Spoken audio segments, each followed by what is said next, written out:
अस्सलाम वालेकुम my YouTube family, कैसे हैं आप सब। उम्मीद है कि आप सब ठीक होंगे। मैं भी अल्लाह का शुक्र है ठीक हूँ। और आज है जी थर्सडे और आज का पहला सुबह से ऑर्डर मुझे आया है। ये देखें, ये मैंने चिल्ड रूम में, मैंने इन्हें फ्रीज़ नहीं किया लेकिन चिल्ड रूम में पड़ी हुई थी वो, और जो है वो ठंडी उसमें बर्फ़ बन गई है। अल्हम्दुलिल्लाह जब थोड़ा मौसम अच्छा होता है तो फ्रिज भी अच्छा काम करता है। तो इसके साथ मुझे ऑर्डर आया जी एक पराठे का। हालांकि अब मैंने रोटियां भी ऑन की हुई हैं, लेकिन अब ये लोगों पे है कि वो क्या ऑर्डर करते हैं। तो कड़ी पकौड़ा विद पराठे का ऑर्डर मुझे आया है, तो मैंने सोचा कि ये ऑर्डर आपके साथ शेयर करूं। टाइम इसका मैंने बढ़ाया था 2-4 मिनट, मैंने कहा बढ़ा लूं। और साथ ही जो है राइडर भी असाइन हो गया, और आप राइडर का नाम भी ख्वाजा जो है वो असाइन हुआ है। ये तो हमारा ही हमारी कास्ट का ही है ख्वाजा, क्योंकि हम लोग भी ख्वाजा हैं, और जिसका जो राइडर साइन हुआ है वो भी ख्वाजा नाम से आ रहा है। तो चले आते हैं, तो इससे पूछती हैं कि कौन है जी ये ख्वाजा साहब। ये टाइम के ऊपर कुछ आना शुरू हो गया है। अच्छा जी, कुछ लोग जो हैं वो जो मैंने वीडियो डाली है अपना प्राइवेट काम के हवाले से, तो लोगों ने, जिनके लिए मैंने डाली थी उनको तो अच्छी लगी है, उन्होंने देखी भी है, पसंद भी की है, और लोगों ने भी अप्रिशिएट किया है। लेकिन पता नहीं अब क्या वजह है कि लोग पूरी वीडियो नहीं देखते हैं या क्या करते हैं कि फिर कमेंट आया हुआ है कि उसके ऊपर ही, वीडियो के ऊपर, कि प्लीज़ आप 10 बंदों की सर्विंग जो है वो खीर और कस्टर्ड और इस तरह की चीज़ें, कोरमा, बिरयानी, उनका भी बताएं। तो जी वो सिंपल सा मैंने आपको ऑलरेडी उस वीडियो में तकरीबन तमाम चीज़ों को आपने कैसे काउंट करना है आपको बताया है। जैसे स्वीट डिश भी है, तो फ़र्ज़ करें जैसे आप घर में जब बनाते हैं तो 1 kg की अगर आप खीर या कोई कस्टर्ड या कुछ बनाते हैं तो आपको आइडिया होता है कि भाई ये कितने के बंदे खा सकते हैं, ये कितना डोंगा बनता है। तो इसी हिसाब से हर घर में, बल्कि जो आपको ऑर्डर करने वाले हैं उनको भी पता होगा, ऐसा नहीं है कि उन्हें नहीं पता होता, उन्हें भी पता होता है। तो आप थोड़ा सा ना प्लीज़ थोड़ा सा अपना दिमाग भी यूज़ करें, और इन चीज़ों को मैंने एक आइडिया आपको दे दिया।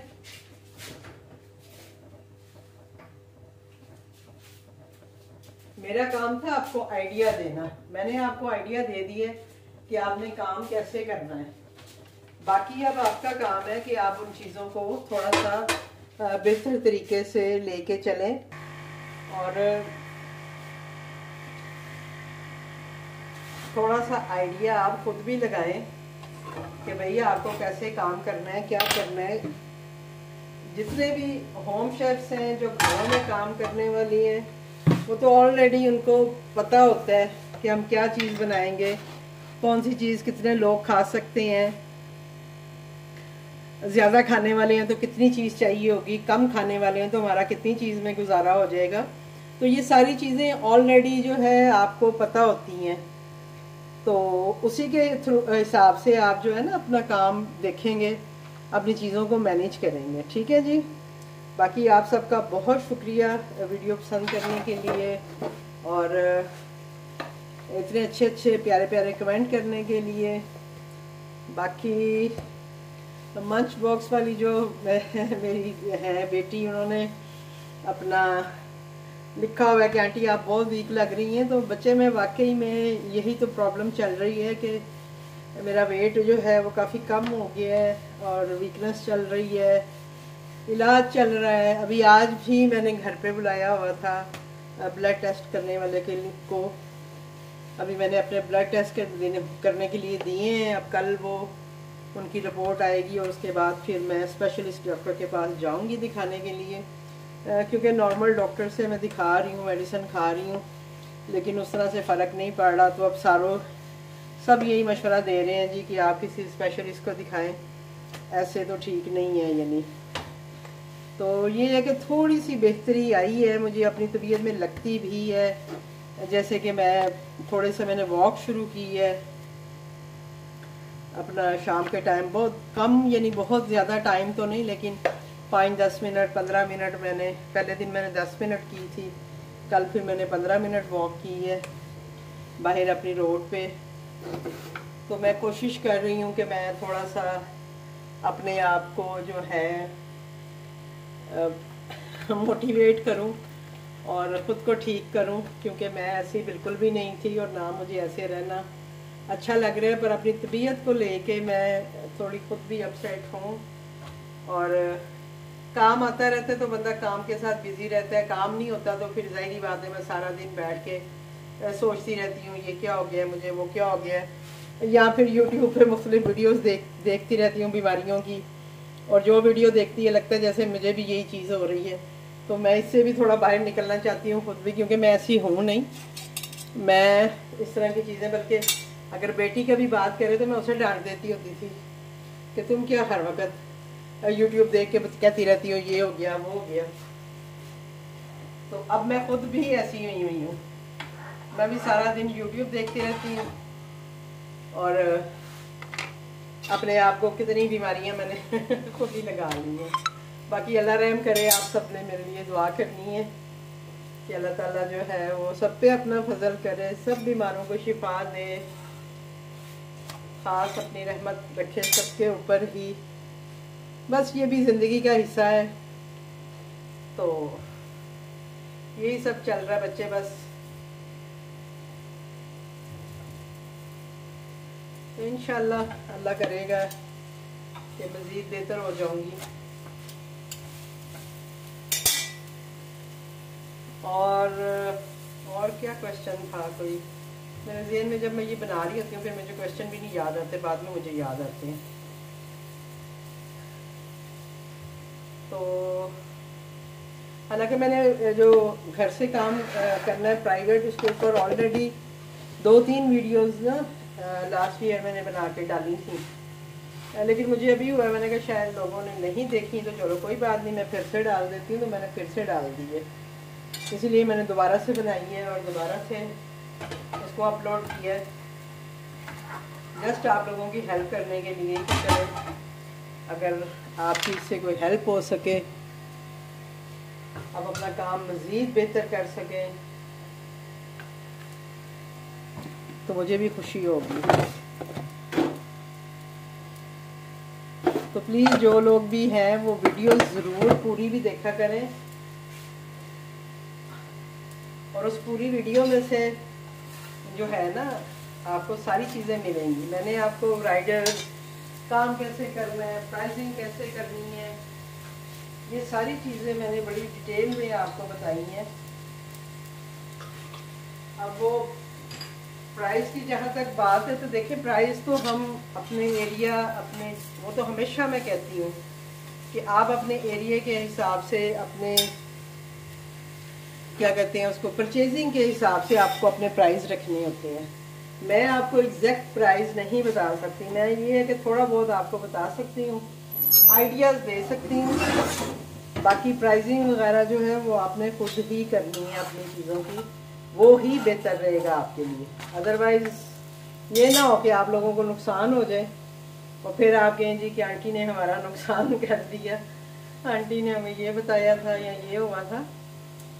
मैं जस्ट अपना एक्सपीरियंस आपके साथ शेयर करती हूँ, उसमें जितनी भी बातें थी, चाहे वो राइडर की थी, चाहे वो ऑर्डर्स लेने की बात थी, या जो भी कुछ था, वो मैंने अपना एक्सपीरियंस जो कि मैं 12 साल से फेस कर रही हूँ, मैंने वो आपके साथ हर चीज़ शेयर की है।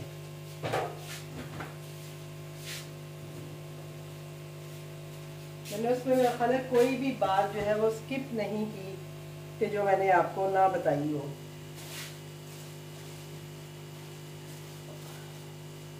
हाँ, उसके अलावा अगर आपको कुछ जानना है तो वो आप मुझे ज़रूर बताएं, मैं आपको आपके साथ ज़रूर जो है शेयर करूँगी, उसमें मुझे कोई एतराज़ नहीं है शेयर करने में। आपको पता है कि हम लोग तो ऑलरेडी आपके साथ अपनी सारी चीज़ें शेयर कर रहे होते हैं, अच्छी बुरी, अपना एक्सपीरियंस, अपने कस्टमर का एक्सपीरियंस।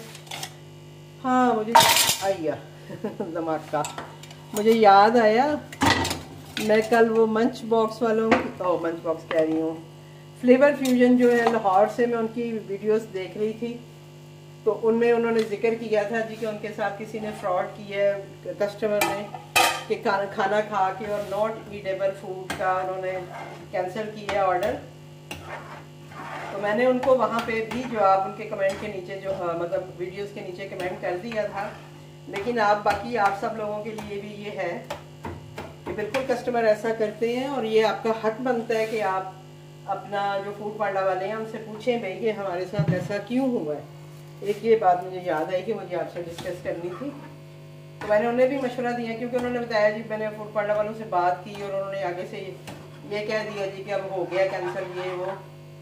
तो देखें, जब भी कोई ऑर्डर कैंसिल होता है ना, तो जो भी कस्टमर ऑर्डर कैंसिल करता है, ये फूड पांडा की पॉलिसी है कि जो भी कस्टमर ऑर्डर कैंसिल करेगा वो फूड पांडा को जो है एज अ सबूत पिक्चर्स वगैरह या कुछ भी वो देता है कि भाई ये मेरे साथ हुआ है और इस वजह से ऑर्डर कैंसिल हुआ है।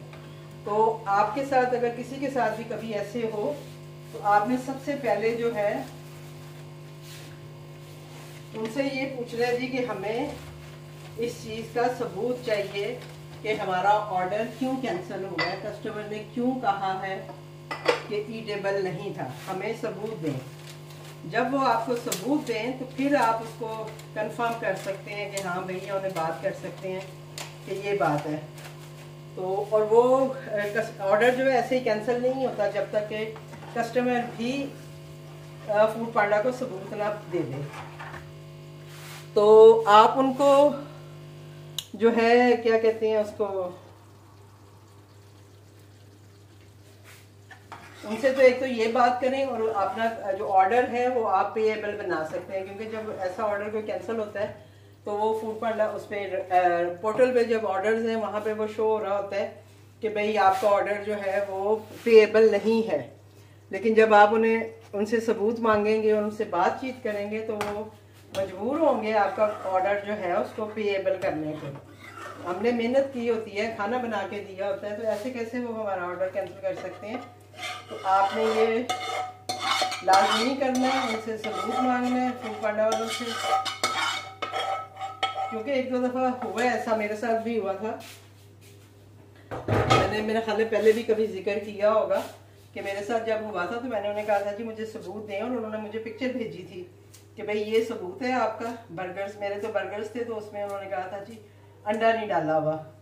5 बर्गर थे और उसमें से एक बर्गर की उन्होंने पिक्चर भेजी हुई थी एक साइड से थोड़ी सी कि जी इसमें अंडा नहीं नज़र आ रहा। तो मैंने फिर फूड पांडा वालों से ये कहा था, मैंने कहा ठीक है अगर ऐसी बात है तो इनको बोले कि मेरे 5 के 5 बर्गर वापस करें, मुझे अपने बर्गर वापस चाहिए अगर ऐसी बात है। तो मैंने कहा एक या तो ये 5 बर्गर ओपन करके उसकी पिक्चर आपको भेजते और फिर मैं मान लेती कि हाँ जी मैंने उसमें अंडा नहीं डाला। लेकिन मैंने कहा जब एक बर्गर के जस्ट एक कोने में छोटा सा नज़र आ रहा है कि भाई इसमें अंडा शो नहीं हो रहा, मैं भी वो लगाते हुए थोड़ा सा ऊपर नीचे हो जाता है, तो मैंने कहा अगर ये वजह है और इस वजह से इन्होंने मेरा ऑर्डर कैंसिल किया है तो मैं क्या मैं इस वजह को नहीं मानती हूँ। तो खैर वो फूड पांडा वालों ने भी इसको समझा था, समझ के फिर उन्होंने मेरा जो ऑर्डर था वो पेएबल कर दिया था। तो इस तरह से बात करने से ना आपका मसला हल हो जाता है। तो आपने भी अगर आपके साथ कोई ऐसा हुआ है तो आपने ज़रूर उस पर उनके साथ पूरी फाइट करनी है। और मैंने फ्लेवर फ्यूजन को भी कल ये कमेंट किया था कि आपने लाज़मी उनसे पूछना है, पूछ के और फिर आपने अपना जो ये मसला है इसको हल करवाना है। और उनका 1500 का ऑर्डर था और ऐसे कैसे कोई 1500 का ऑर्डर खा के और उसको कैंसिल कर दे। तो इसलिए उनको भी, उन्होंने भी कहा था कि ठीक है आंटी मैं ना उनसे बात करूंगी। मैंने कहा ज़रूर बात करो और अपना ऑर्डर जो है वो पेएबल बनाओ, ये तो बिल्कुल गलत बात है कि उन्होंने आपको इस बेस पे आपका ऑर्डर कैंसिल कर दिया खा पी के। और बाकी ये है कि इंशाल्लाह मैं ये ज़रा ऑर्डर पकड़ाऊँ क्योंकि राइडर बाहर आ गया, 1 मिनट पे है। लो जी, अब उसका नाम आ रहा है उसामा, पहले ख्वाजा आ रहा था। तो चलें देखते हैं। तो जी ऑर्डर हम कर रहे हैं राइडर के हवाले ऑन टाइम। और आज मुझे एक ही अभी तक ऑर्डर आया है सुबह से। कल कोई ऑर्डर नहीं आया था। कल मैंने आधे दिन के लिए जो था अपना रेस्टोरेंट ऑफ किया हुआ था। मे भी कि वो वही बात है, उसका इशू बन गया होगा, क्या कहते हैं उसको, एरिया का, कि एरिया श्रिंक हो गया होगा। तो अब हम क्या कर सकते हैं, अभी क्या करें। एक तो इनको चार्ज करो, सब कुछ करो, सारा दिन इनके साथ ही खपते रहो। ठीक है जी। तो उम्मीद है कि आपको दोनों बातों की समझ आ गई होगी जो कि मैंने आपको बताई हैं। एक तो काम के हवाले से और दूसरा जो है ये जो ऑर्डर कैंसिल होते हैं उसके हवाले से। मैं आप लोगों की भी वीडियोस देखती हूँ ना, जब दूसरे होम शेफ्स की भी, तो फिर उनमें से भी कुछ क्वेश्चन ऐसे होते हैं जो कि मुझे होता है कि चले मैं आप लोगों को भी अवेयर करूँ इस बारे में। क्योंकि वही बात है कि एक्सपीरियंस आपको अपना बताना होता है। और मेरा बहुत कम ऐसा हुआ है कि कोई ऑर्डर इस तरह से कैंसिल हुआ हो। एक आध ने जैसे किया भी है तो मैंने फिर उसको इस तरह से लिया था, पूरा उसकी इन्वेस्टिगेशन करने के बाद जो ऑर्डर है मेरा वो पेएबल हो गया था। तो हमने इतनी मेहनत की होती है तो हम क्यों अपने पैसे जो हैं वो छोड़ें और अपना क्या कहते हैं उसको, अपनी मेहनत जो इतनी हमने की होती है तो वो हम ऐसे ही जाने देंगे। तो ऐसा नहीं हम कर सकते हैं। जब हम अपनी तरफ से पूरी ईमानदारी से काम करते हैं तो हमें उसका सिला भी ईमानदारी से ही मिलना चाहिए। ठीक है जी। तो इंशाल्लाह अभी कुछ और कोई और ऑर्डर आता है या कोई और बात होती है तो वो आपसे ज़रूर डिस्कस करूँगी। तो इंशाल्लाह मिलती हूँ आपसे। अल्लाह हाफिज़।